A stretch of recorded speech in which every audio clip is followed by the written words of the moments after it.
Hey there, I'm John. And I'm Josh. And we are up to week 8 of the 2024 college football season.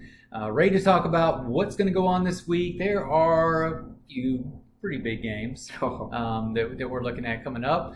We're going to start off with Oklahoma State. They're going to be at number 13 now, BYU. BYU's moving up in the rankings. And what do you think is going to happen with this one? So offenses in the country that are like probably bottom 10 in my books, Oklahoma State's up there. Okay.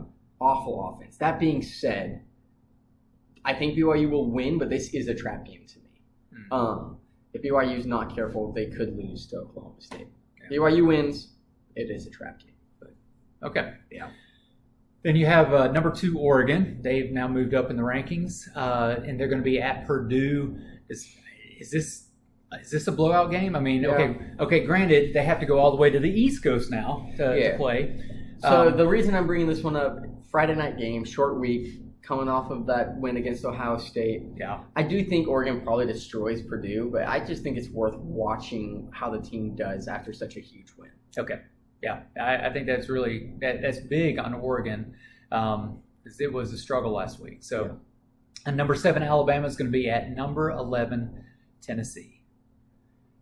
Everything, when I even hear that, I'm like, okay, Tennessee's not without their struggles this season either.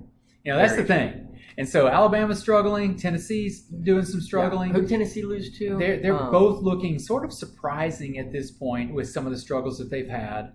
And so it's still, I don't know. I'm an Alabama fan, but I'm just watching some of the stuff they did last week against South Carolina. It makes it hard for me to imagine them coming out and playing better, unless they just have, the coaches just figure out what needs to be done and how to play this. I don't know, though. I mean, but again, it's Tennessee, and they have not – Nico did not have a great game, even last week. No, he did not. So, yeah, I don't know. I really don't – I would say I think Nico doesn't match up as well against the Alabama defense as some of the past quarterbacks have. I think he's more talented. I just think he can scramble, yes, most quarterbacks can now, but he does typically sit in the pocket longer. I'd have to lean towards Alabama. Yes, they've struggled against past 2 teams, but it's still Alabama. They still got the talent. Milroe needs to figure out how to make smarter decisions. He does. That'll be huge, especially at Tennessee, right? Yep. It's going to be incredibly loud. They'll probably throw stuff at him. You're talking about a pretty mean fan base. I don't know. Okay, I can definitely say this. This one is vital for Alabama. Alabama does have a bye week after this, correct? I know, but if they don't win this, their season is really pretty much over.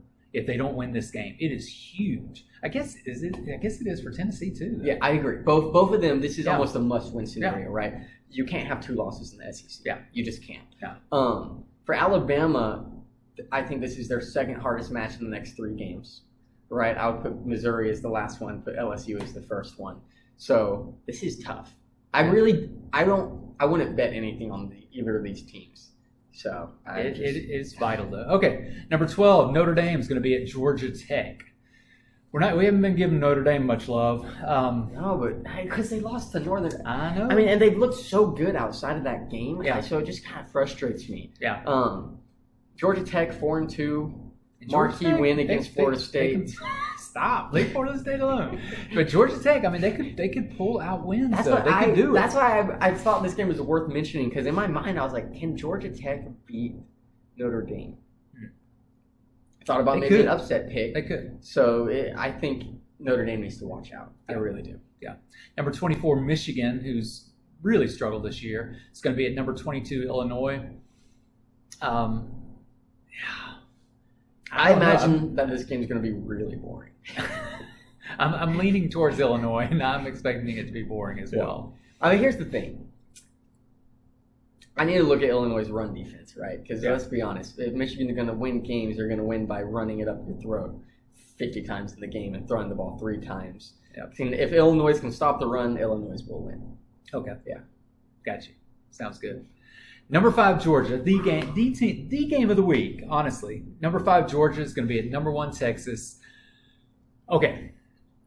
The way, even Georgia, like I have not been that impressed with their play. Okay.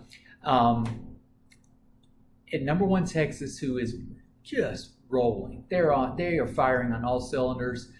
I'm thinking Texas is going to be pretty strong in this game. Have we had a Smart versus Sarkisian game before? I don't know. Like as both head coaches? I can't remember. It would have to have been in a bowl game or playoffs or something. But man, what a fun coaching matchup, right? You're looking at 2 current juggernauts in the college football coaching world. So that alone kind of excites me. And then you add the talent that both of these teams have on the field. Yeah. But everything in me says Texas wins. Yeah. By and it's in a home crowd. Texas wins potentially handily. Yeah. I mean, again, right now I'm just like Texas is number 1 and nobody's close to them. Yeah. So until I see somebody prove something otherwise, different, that's what I'm going to go with. Me too.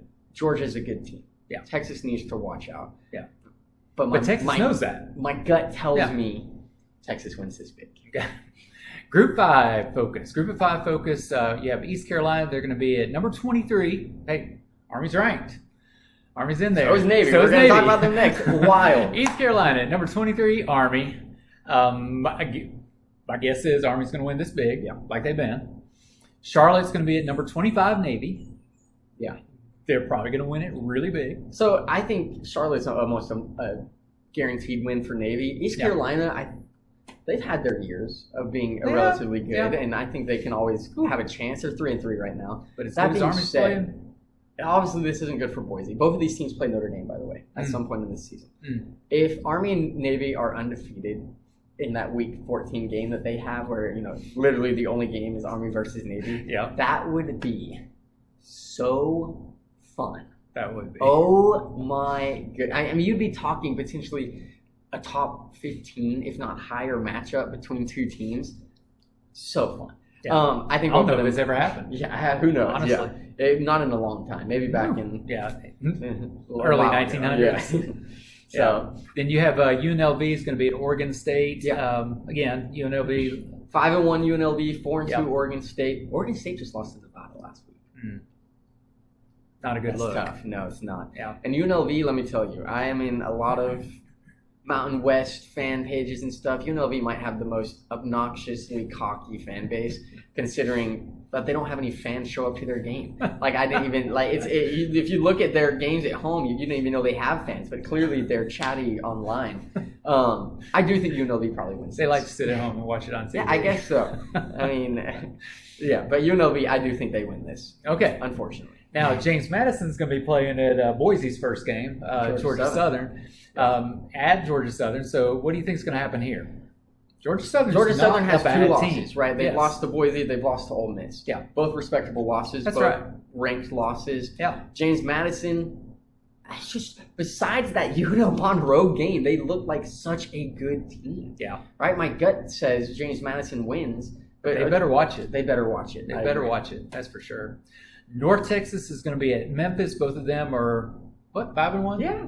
North Texas, 5-1. And by the way, their only loss, Texas Tech. I haven't even been paying attention to North Texas. Who's also 5-1, right? Yeah. And so I'm like, granted, North Texas hasn't really played anybody outside of Texas Tech, but Texas Tech's only loss is to Washington State, who's a good football team. Yeah. And then Memphis, I wrote them off early on in the season because they lost to Navy. Yeah. Navy's undefeated. But Navy's ranked, right? I mean, so this is honestly a pretty important game for Group of 5 to me. Yeah. Neither is ranked right now. I was just looking at Group of 5 stuff, and Group of 5, 1 loss. If Boise loses, devastating. You're we're out of the top 25, right? Navy but Navy, Boise's only loss was to Oregon, which is a very respectable loss. Yes. Look where Oregon is right now. Yeah, so that's why Boise's ranked number 15. Also, though, it's AP polls, so remember it's people ranking them. That's right. And when you have the hype that Boise does with a player like Ashton Jinsey, it's gonna skyrocket. Yeah, it really will. It will. Speaking of Boise, they've got a bye week as well as Liberty. Yeah, both of them are getting. I mean, obviously Boise's ranked. Liberty's getting a tiny bit of love in the AP polls, which is mind-boggling. It is. It truly. Yeah. So let's talk about upsets for Week 8. What do you have? Nebraska at number 16, Indiana. Number 16, Indiana. I know. Woo!